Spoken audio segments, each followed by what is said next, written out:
Blog Talk Radio. Good evening. This is me, Jonathan Alexander, and I'm here to host our show, Live Laughter Happiness. Now, give you 1 second here. I just...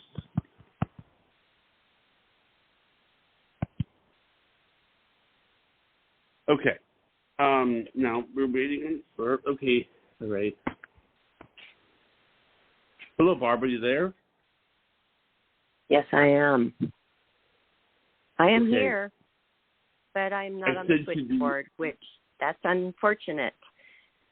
So I sent you the email just now. I know, but you sent it at the time the show started. I don't want to get into this for the people who are listening right now. Let's just move on. I'm sorry. Okay. The sound might not be so great because of it, but anyway, it was an important show that I had something very serious to say. Yeah. Now I'm just using my phone handheld, and I don't like doing that, and it's kind of throwing me off a little bit. So can we just talk lightly for a minute, please? Maybe I can connect to the switchboard while we enter the show. Good. Go ahead and talk for a minute. Okay.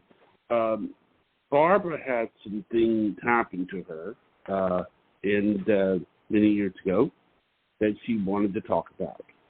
And basically, that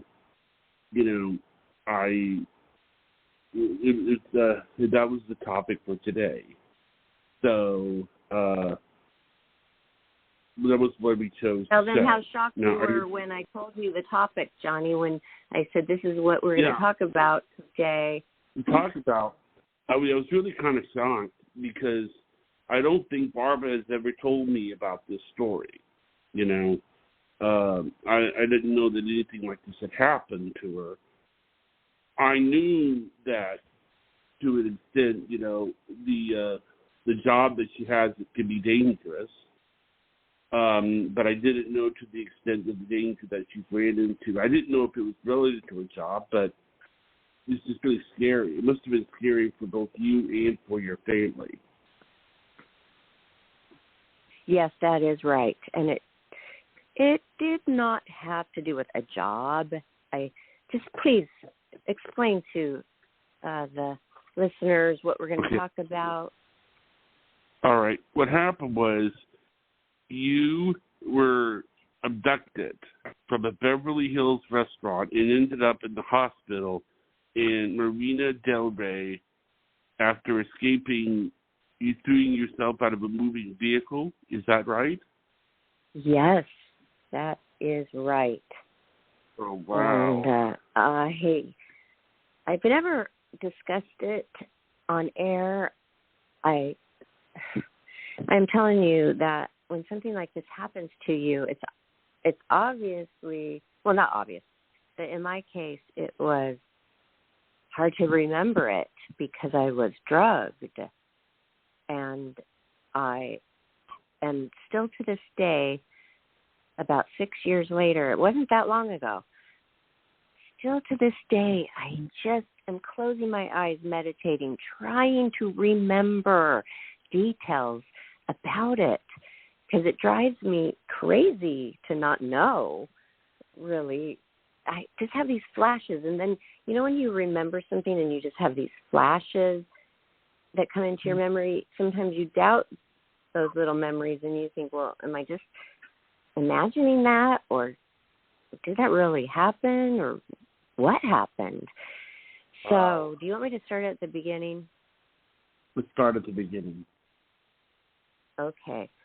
Well, Carrie Stevens, a Playboy Playmate, and myself, we were enjoying Thirsty Thursday at Playboy Enterprises, and it was just a light-hearted cocktail party that they would have at the offices, and it was cool. Playboy, and it still is. Playboy always has cool offices, and there was a very modern style bar, the spiral staircase, the gorgeous staircase, the bar, a little dance floor, a little outside area for mingling.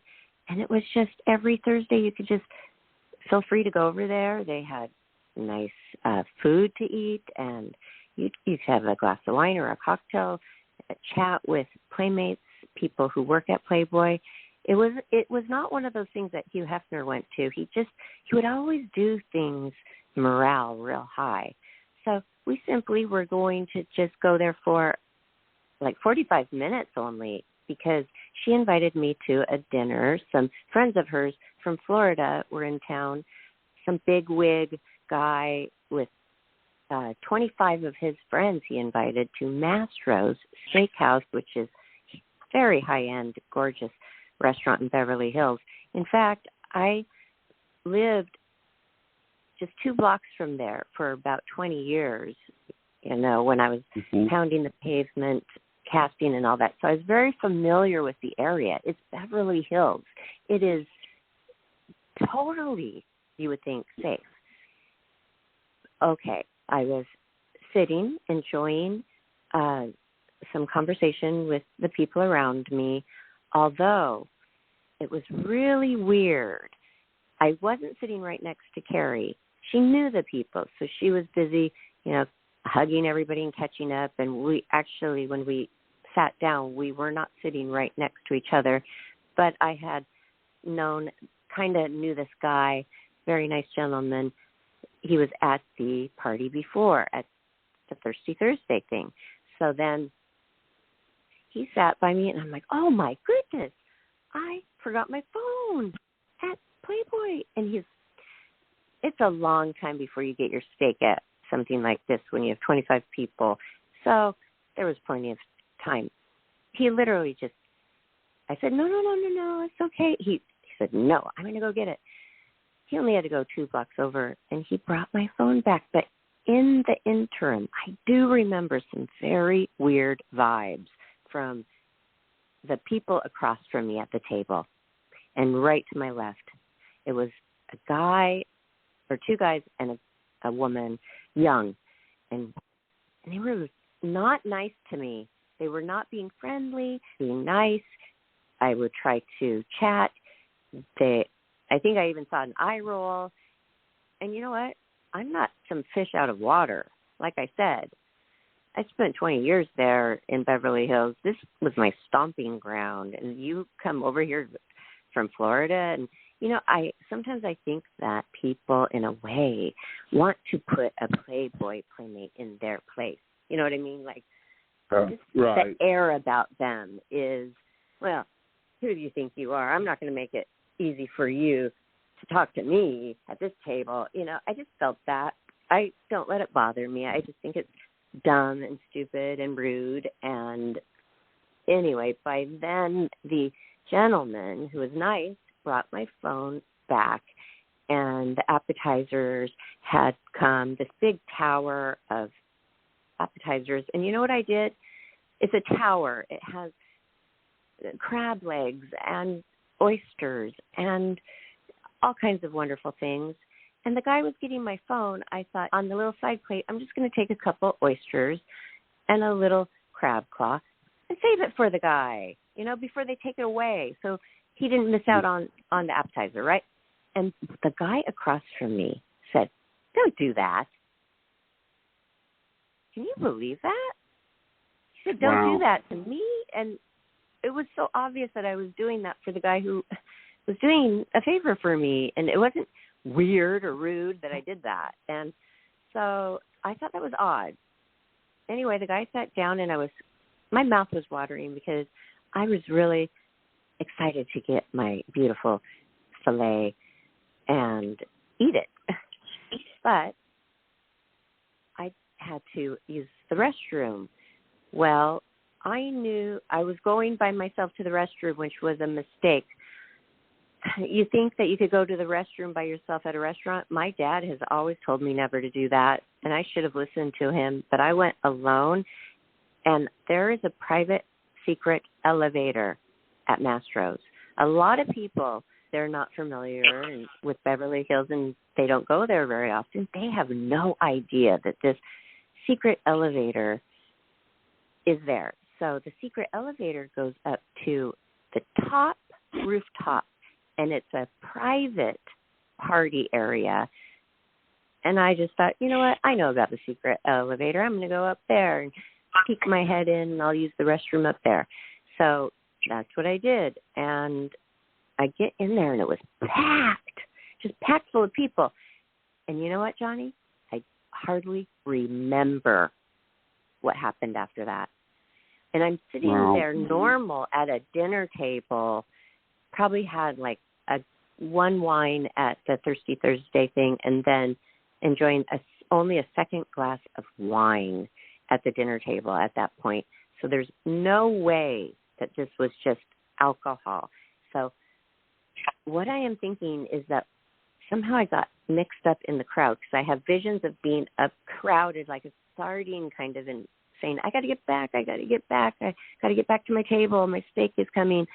And then I took a couple of photos. So I may have a photo of the perpetrator, and I'm thinking I do. I think it is him. And then I never made it back to the table. That's all I know, except for I'll tell you a few things, that happened that I do remember after the abduction. But, okay. I think that they pricked me. There is some drug called Sleeping Beauty, the Sleeping Beauty drug, where they prick your arm. You're in a crowd, so you don't notice it. You just think somebody brushed up against you, or you don't even feel it at all. And then all of a sudden, the next little memory I have, I was in a vehicle. I was on the freeway. And then the next memory I have, I'm down with boats. I'm at the Marina Del Rey, which, after I was married, I had a home in Playa del Rey, very familiar with the area there as well. And this is the memory that I don't know if it is true or not, if it's real or not, but I think I remember crawling up a ladder, getting out of a galley of a boat. I had a beautiful sequined purple mini dress on, and I had a real black mink fur coat, and a clutch purse, and black pumps.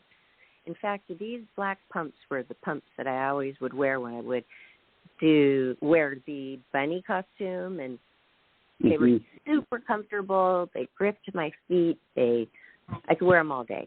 So I had those shoes on, and this is important for later. I must tell you that I ended up keeping my shoes on somehow. Well, in my mind, I think just don't have the strap of the purse out, because it's one that you could tuck in, because in my mind I thought they could strangle me with the purse strap, so don't even give them the idea. I had that running through my mind, and then I clutched it under my arm really firmly. Then the next memory I have is being in another vehicle. Then this was the night. And if you look back at the calendar, you will see this certain night was the biggest torrential downpour that I've ever seen. Maybe there was one other one during the floods in Beverly Hills, LA area before, but I was in the car, and I remember thinking, now they have no chance to hold me. They have no chance to keep me in this vehicle, because this torrential downpour, this guy's going to have to slow down, because you couldn't see a foot or two in front of you. It was like you felt like you're almost going to drive into the actual ocean. You couldn't see, and of course, I was right. He had to slow down. He had no choice. And I thought, it's now or never. And I just opened that door and bailed. And I made sure I held my purse real tight under my arm. And I bailed out. I remember hitting really, really hard on my right side. And you know what it did to me? It loosened all my top teeth.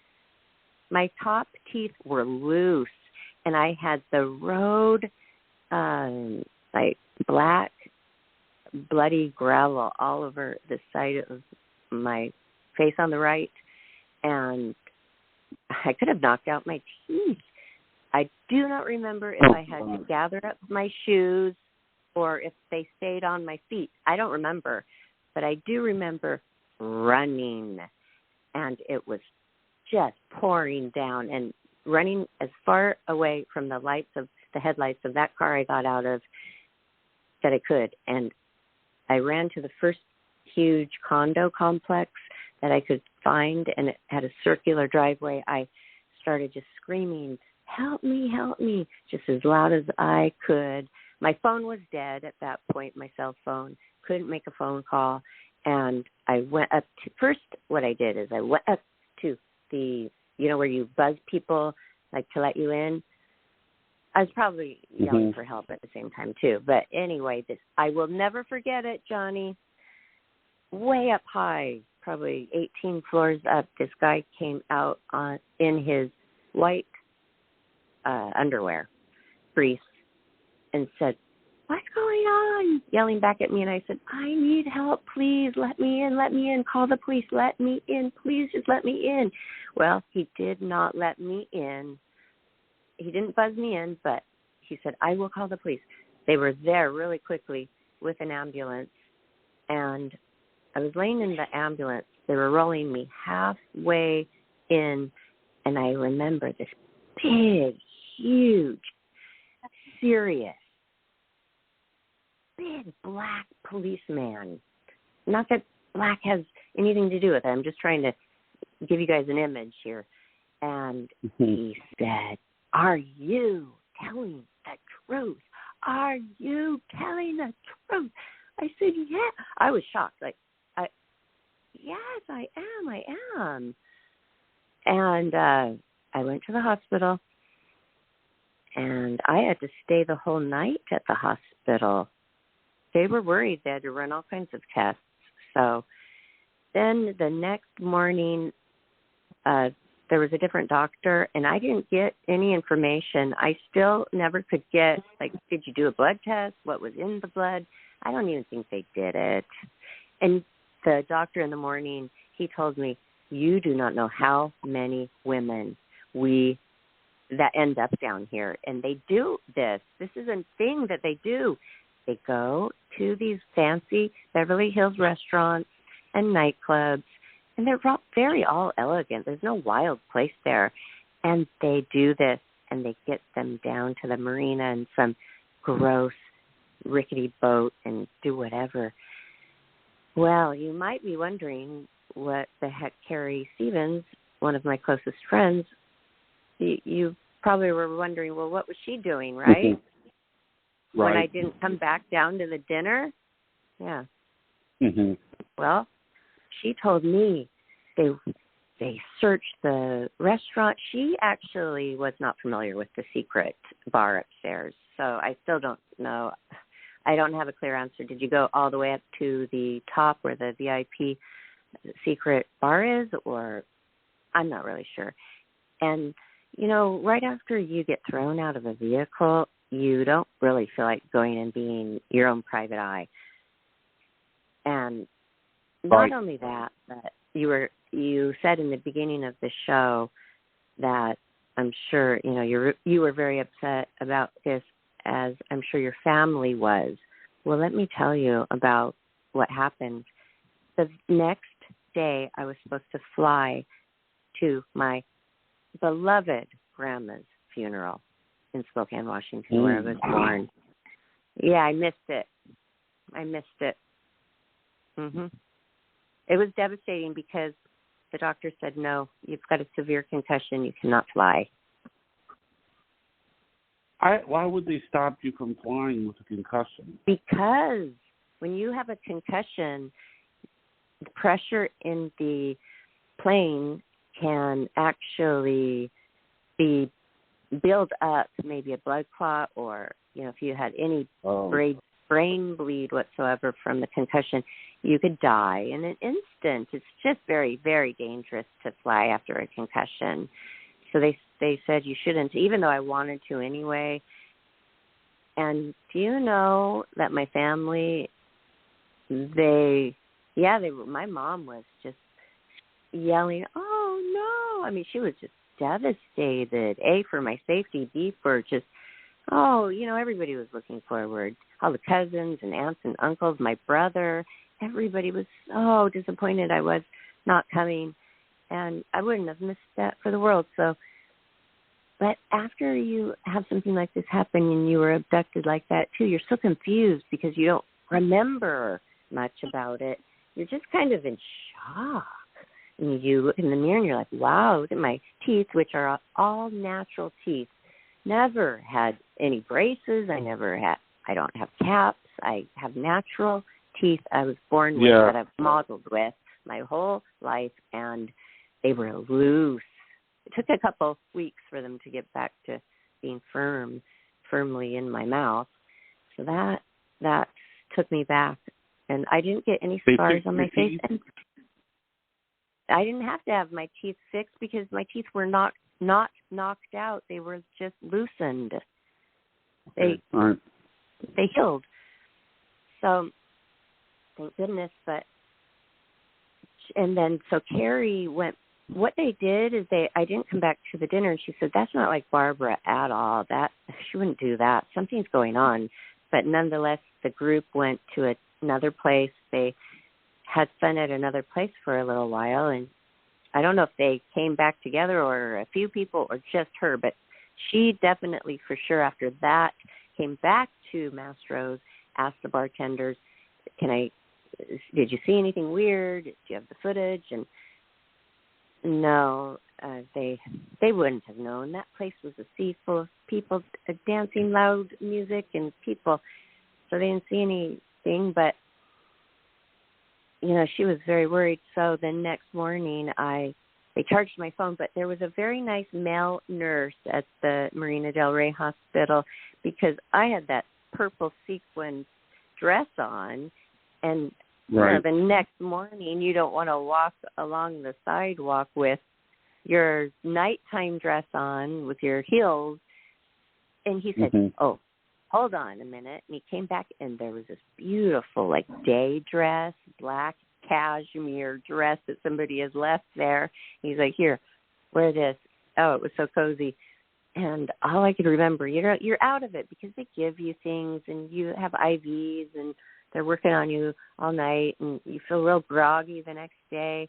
And I was starving, and I was sitting there waiting for my dad to come pick me up. And I drove. I mean, I didn't drive. I walked up just a little ways to McDonald's because I was starving. I must have looked a wreck. I am telling you, I didn't even have sunglasses to wear.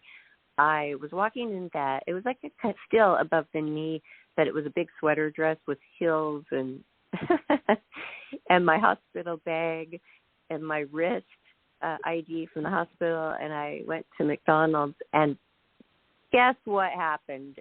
Talk about kicking somebody down when they're already down. Guess what happened, Johnny? What happened?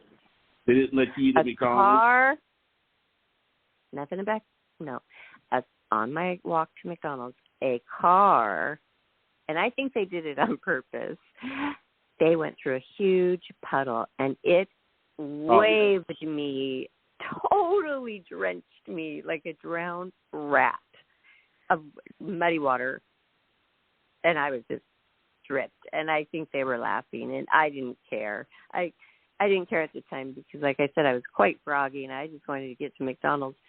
Oh, my gosh, so that is my story, and I was just thinking, since we know so many people who are healers and therapists, maybe we could get somebody on the show, and I would be willing to go under hypnosis to try to find out some I have thought about that, happened. yeah.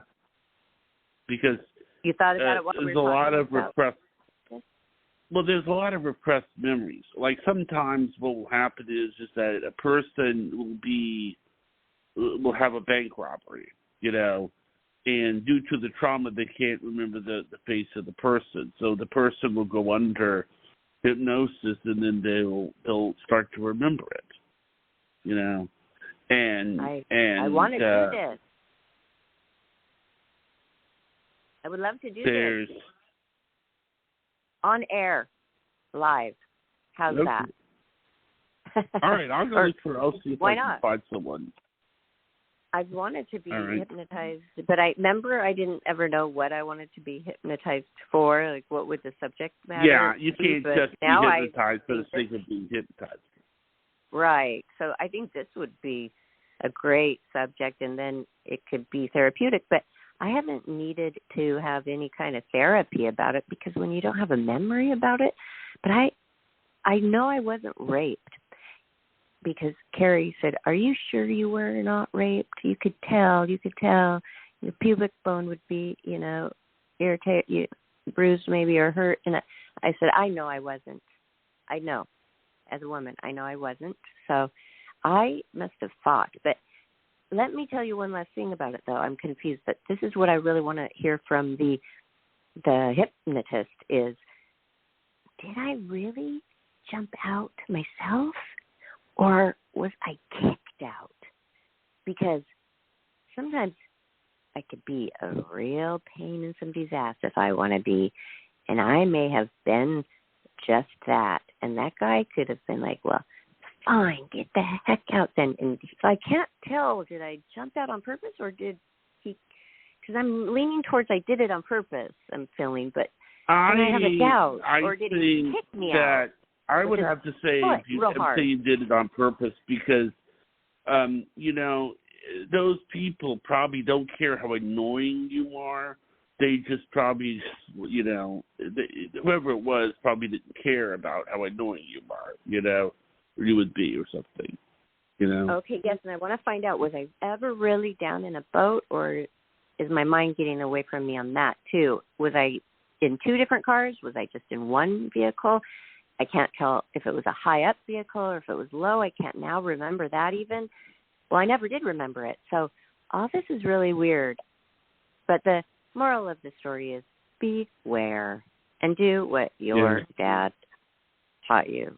Don't go to, at nighttime, a restaurant alone. There are people watching for that.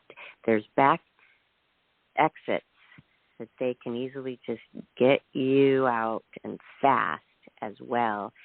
And also with that Sleeping Beauty drug, you're happy on it, they say. So it looks like you're leaving with whomever you're leaving with. It looks like you want to, because you're happy. One last thing, though. Carrie Stevens did tell me from that exact same Mastro's restaurant, friend of hers, wasn't a playmate, but a model.